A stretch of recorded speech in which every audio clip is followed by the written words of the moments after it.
Healthy diet. Healthy diet లోపల healthy diet good for health కదా. ఈ విషయం మీ అందరికీ తెలుసుగా ఉంటామా.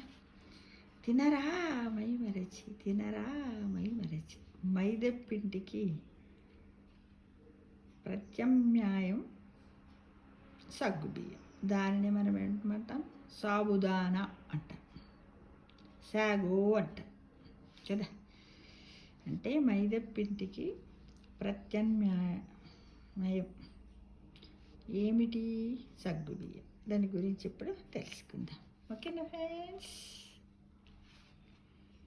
సగ్గుబియ్యము, సాబుదానా, సాగో ఎలా పిలిచినా ఇవి ధాన్యము కాదు.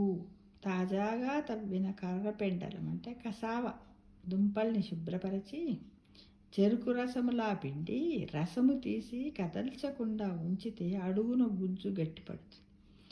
ఆ గుజ్జును జల్లెల్లోంచి పంపితే చిన్న చిన్న పూసల రూపంలో సగ్గుబియ్యం ఏర్పడుతుంది.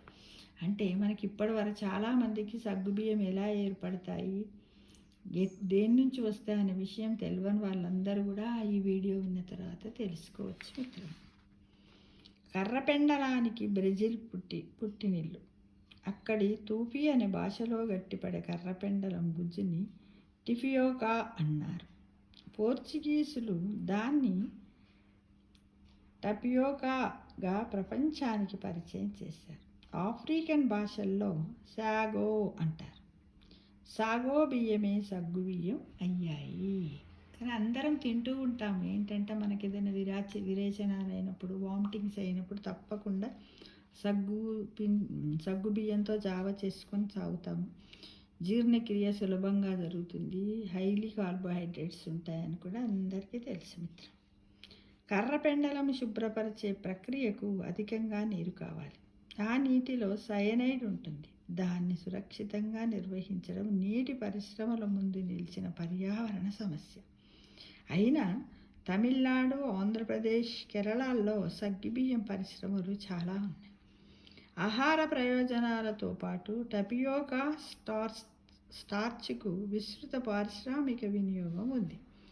ఆహార పరిశ్రమలు గ్లూకోజు, కాగితం, వస్త్రాలు, ఔషధాలు, ఐస్ క్రీమ్, కోన్లు, చేపల ఫీడు, రబ్బర్ పరిశ్రమల్లో కర్రపెండలం గుజ్జు వాడకం ఉంది. నైజీరియా, బ్రెజిల్, థాయిలాండ్ దేశాలు కర్రపెండలం ఎగుమతుల్లో ముందున్నాయి. ఈ కర్రపెండలం అంటే ఏంది? సగ్గుబియ్యం. ఈ సగ్గుబియ్యాన్ని మనకు ఎగుమతి చేసే దేశాల్లో ముఖ్యంగా ఏవి ప్రసిద్ధి అంటే నైజీరియా, బ్రెజిల్, థాయిలాండ్ల నుంచి మనకు సగ్గుబియ్యం లభిస్తాయి మిత్రమా. మైదా నిష్ఫలమైన, నిస్సారమైన ద్రవ్యం. మనం జంక్ ఫుడ్గా భావించే వాటికి మూలం ఈ మైదా పిండి. ప్రత్యామ్నాయంగా కర్రపెండలము అంటే సగ్గుబియ్యం పిండి, టపియోకా, మొక్కజొన్న పిండి, బార్లీ పిండి వీటిని వాడటం గురించి మనం కొత్తగా ఆలోచన చేయాలి. గ్లూటెన్ కారణంగా మైదాపిండిని సరిపడని వాళ్ళు వంటింట్లోంచి దాన్ని ఎంత తప్పిస్తే ఆరోగ్యానికి అంత మంచిది మిత్రమా, అంత మంచిది.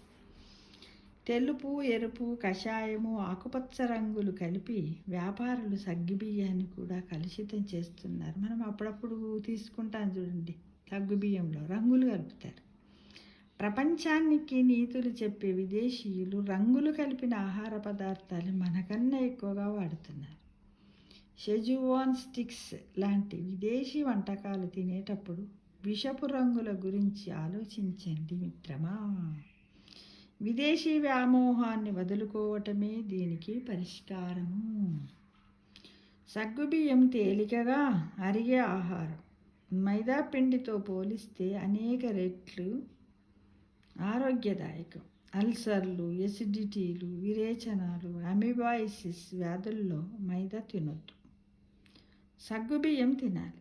జ్వరాలు, వడదెబ్బ, వాంతులు, విరేచనాల సమయంలో సగ్గుబియ్యం జావ, దీన్ని ఏమంటాం? పాట్జీ అంటారు. శరీరానికి తక్షణ శక్తినిస్తుంది. 1 కప్పు జావాలో సుమారు 544 క్యాలరీలు ఉంటాయి. షుగర్ వ్యాధి ఉన్నవారికి తప్ప అందరికీ ఇది మేలు చేసేదే. షుగర్ ఉన్నవారు దీన్ని కొంచెం మితంగా తీసుకోవాలి. ఆఫ్రికాలో కర్రపెండలాన్ని చెక్కు తీసి ముక్కలుగా చేసి ఓ కుండలో ఉంచి మునిగే వరకు నీళ్లు పోసి 3 లేదా 4 రోజుల పాటు నానబెడతారు. అందువల్ల దుంప పులుస్తుంది. అప్పుడు ఎండబెట్టి పిండి కొట్టుకుంటారు లేదా ఉడికించి కూరలు చేసుకుంటారు. కొద్దిగా నూనె వేసి దూరగా వేయించి కర్రపెండల ముక్కల్ని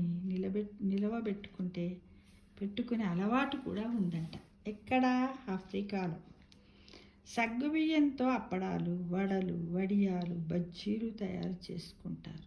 సగ్గు పాయాసం రుచికరంగాను శక్తిదాయకంగాను ఉంటుంది. ఈ విషయం మనందరికీ తెలుసుగా మిత్రమా. బంగాళదుంపలు, చేమదుంపలు ఇలాంటివి కొన్ని శరీర తత్వాలకు వాతపు నొప్పులు కలిగించే అవకాశం ఉంది. కానీ సగ్గుబియ్యంతో ఎలాంటి ఇబ్బంది కలగదు. సహజంగా ఇందులో పిండి పదార్థము తప్ప ఇతర పోషక పదార్థాలు ఏమీ లేనప్పటికీ పళ్ళ రసాలతోనూ ఇతర కూరగాయల రసాలతోనూ కర్రపెండలం పిండిని కలిపినప్పుడు ఆ రసాలు చిక్కబడతాయి.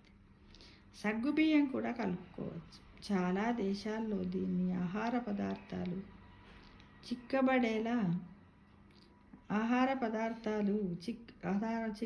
చిక్కబడేలా చూసేందుకు వాడుతూ ఉంటారు. గోధుమల్ని సగ్గుబియ్యాన్ని కలిపి మరపట్టించుకుంటే చపాతీలు, పుల్కాలు మరింత మృదువుగా వస్తాయి. అవునా? కర్రపెండలం గుజ్జుని కానీ సగ్గుబియ్యాన్ని కానీ బాగా ఉడికించిన తర్వాతే తినాలి. కర్రపెండలం పైన ఉండే పెచ్చుని తప్పనిసరిగా తొలగించాలి. అంటే ఇది ధాన్యం కాదు, ఇది కూడా తాజాగా తవ్విన కర్రపెండలం దుంపలు కూడా శుభ్రపరిచి, అంటే కర్రపెండలంతో కూడా తయారు చేయొచ్చు. అలా తయారు చేస్తే కూడా దీన్ని అవుతుంది మిత్రమా. ఇదన్నమాట ఈరోజు ఏంటిది? తినరా మైమరచి మైదాపిండికి బదులుగా సగ్గుబియ్యాన్ని తిని ఆరోగ్యాన్ని కాపాడుకోండి మిత్రమా. ఈ సగ్గుబియ్యంతో మనం చాలా ఆధ్యాత్మికంగా దేవుళ్ళకు కూడా మహానైవేద్యాన్ని చేసి పెడుతూ ఉంటాము. సాబుదానా కీర్ అంటాము, అన్నిట్లలో వాడుతూ ఉంటాము. ఉప్మా చేసుకుంటాము. ఇవన్నీ ఎందుకంటే మనకు హెల్దీ డైట్ అనమాట. అంటే మనకేందో ఒక ఇన్స్టెంట్ లాగా అప్పుడే మనకి ఎనర్జీ వస్తుంది అనే విషయాన్ని మర్చిపోకూడదు మిత్రమా. Thank you for watching.